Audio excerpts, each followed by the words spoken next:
Une des nouvelles dispositions de la loi appelée protection des droits inclut 7 réglementations détaillées qui empêchent toute institution ou compagnie de se retrouver en défaut de paiement vis-à-vis d'une PME. Un autre élément clé de cette nouvelle loi est lié à la finance et stipule que le gouvernement guidera les banques et les compagnies de crédit en ligne pour étendre leurs activités dans les régions rurales afin de soutenir les PME. D'autres dispositions portent sur des soutiens en termes d'innovation, de taxation, de marketing et de surveillance. Et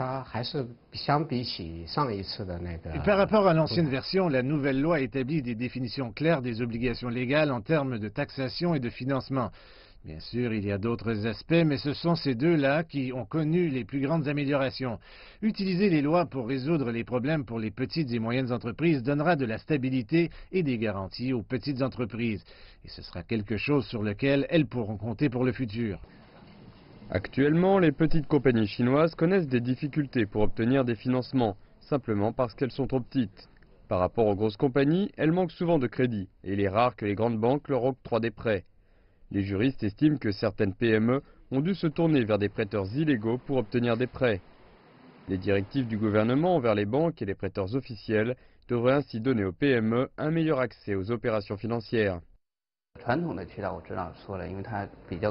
Les canaux de financement traditionnels font plus attention aux éléments secondaires tels que les avoirs fixes. Mais les PME, en particulier les micro-entreprises, n'ont pas assez d'hypothèques, donc cela est difficile pour elles. Récemment, on a vu un développement des prêteurs privés et en ligne. Les nouveaux amendements mettent l'accent sur la stabilité du financement par Internet et les compagnies de financement par Internet sont les prêteurs majoritaires des petites entreprises. À la fin du troisième trimestre 2017, on comptait 42 millions de PME enregistrées à travers le pays, représentant 99% de l'ensemble de toutes les compagnies du pays et correspondant à une hausse de 50% par rapport à 2016. Et le nombre croissant des PME est accompagné par le nombre croissant des opportunités commerciales. Selon des chiffres provenant de Wangdai Georgia, un tiers des capitaux prêtés par les compagnies de crédit en ligne vont aux PME.